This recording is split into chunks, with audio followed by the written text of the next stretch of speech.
ये बातें मैंने सुनी, हद तक सही है, लेकिन कुछ चीजें हैं जो हम लोग गिन नहीं पाते हैं, गिनते ही नहीं, उसको वो पार्श्व रह जाती हैं। पहले चरण के बारे में बता दूं, पहले चरण में सबको लगता था, मुझको भी लगता था, लेकिन पहले चरण की वोटिंग के बाद जो फीडबैक, जो ट्रेंड सबको अलग अलग मिलता है, सबके अलग अलग सोर्सेज होते हैं। लेकिन मैंने आपके ही चैनल पे कहा था, भारतीय जनता पार्टी को मुझे स्वयं लगता था कि बहुत बड़ा नुकसान हुआ। नुकसान तो हुआ, लेकिन बहुत बड़ा नहीं हुआ है, ये मेरा अपना मंतव्य है। पोलराइजेशन की बात कर रहे हैं, पोलराइजेशन बता के नहीं होता, लेकिन इतना जान लीजिए, लोकल पोलराइजेशन इसलिए भी होता है कि जब मुस्लिम मतदाता वाकई, जैसा कि कलहंस जी कह रहे हैं, मैं भी मानता हूं, जब वो एक मुश्त वोटिंग करता है तो उसका रिएक्शन लोकली होता है। ये मैं शहरों को तो छोड़ दीजिए, ये मैं बता रहा हूं, ये ग्रामीण इलाकों में भी होता है। हम लोग ये मान के चल रहे थे कि जो ओबीसी है वो बड़ा नाराज है। देखिए, जाट नाराज है, जाट का एक बड़ा वर्ग नाराज है, इसमें कोई शक नहीं। और ये चरण जहां अभी चुनाव हुआ है, ये वेस्टर्न यूपी का बहुत बड़ा हिस्सा इसमें है, जाट यहाँ भी हैं। लेकिन पहले चरण से शुरू करके पर इधर आता हूं, पहले चरण में भी हमारे और आपके मित्र हैं, आपके चैनल पे भी कभी कभी आते हैं, कलहंस जी के मित्र हैं, उनकी मैं एक पोस्ट पढ़ रहा था, उसके पहले मेरी बात हो रही थी, उन कुछ चीजें लिखी हैं, सिद्धार्थ जी के मस्तिष्क में होगा। उन्होंने लिखा है कि पोलराइजेशन हुआ, लेकिन वो गर्मी नहीं रही।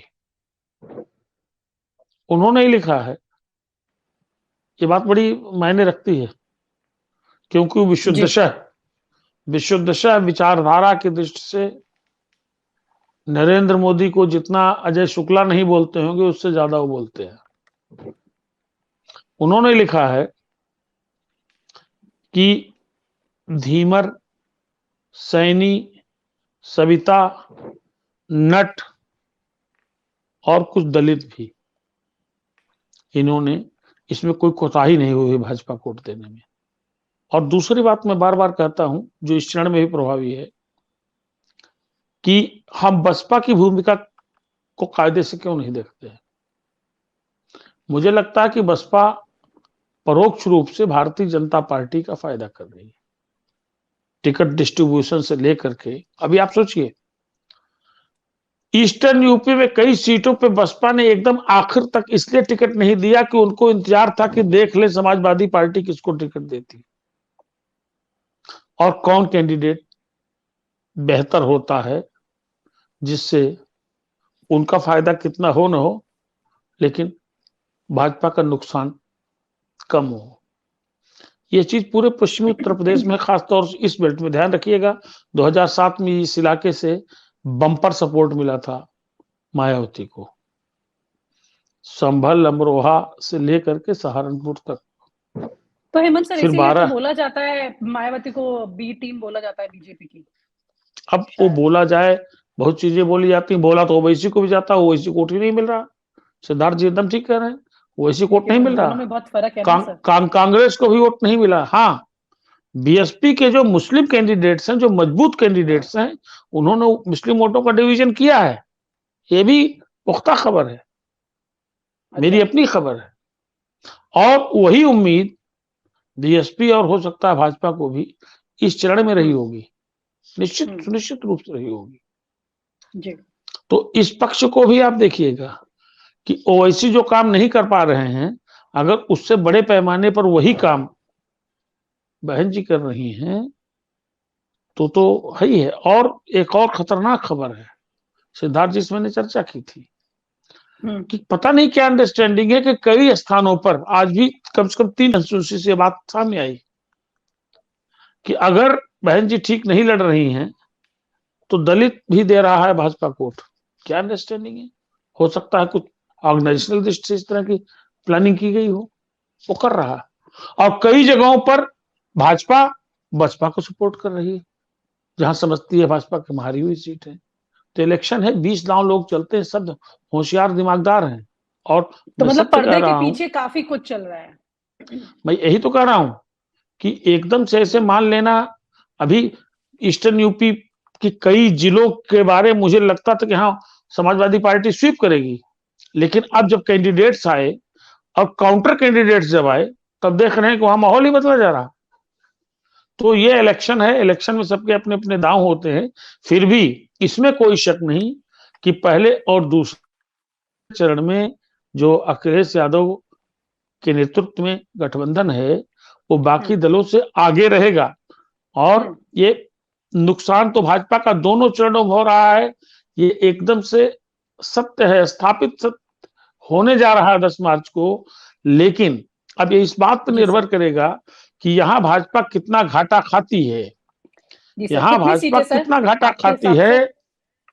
क्योंकि इसके अगले चरण की जो चुनौती, जो पहले कहते थे कि पहले 2 चरण अगर डाउन जाएंगे तो आगे समझेंगे, लेकिन ये अवध का भी चरण और इसके पहले चरण ये बहुत ज्यादा सेफ नहीं है। यहाँ भी कई जिलों में समाजवादी पार्टी बहुत जबरदस्त टक्कर दे रही है। मतलब हरदोई जैसे जिले में, सीतापुर जैसे जिले में, सीतापुर से तो रिपोर्ट बड़ी खतरनाक है भाजपा के लिए।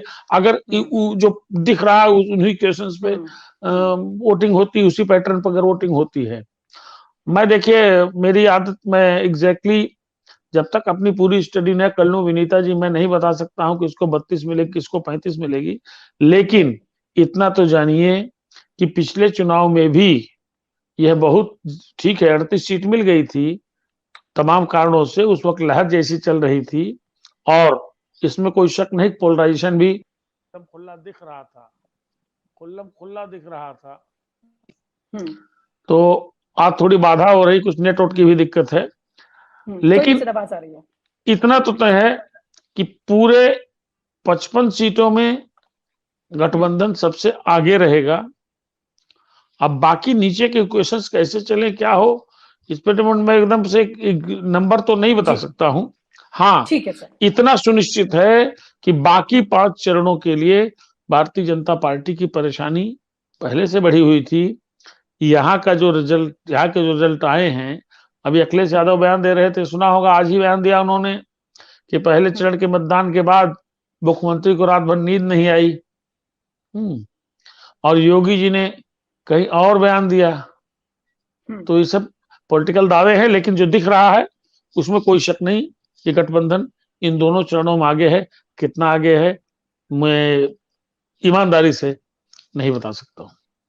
और आप हमसे जुड़े रहने के लिए सब्सक्राइब करें YouTube पर, फॉलो करें ट्विटर पर और लाइक करें Facebook पर। और ज्यादा जानकारी के लिए आपको टाइप करना होगा सिर्फ न्यूज नशा।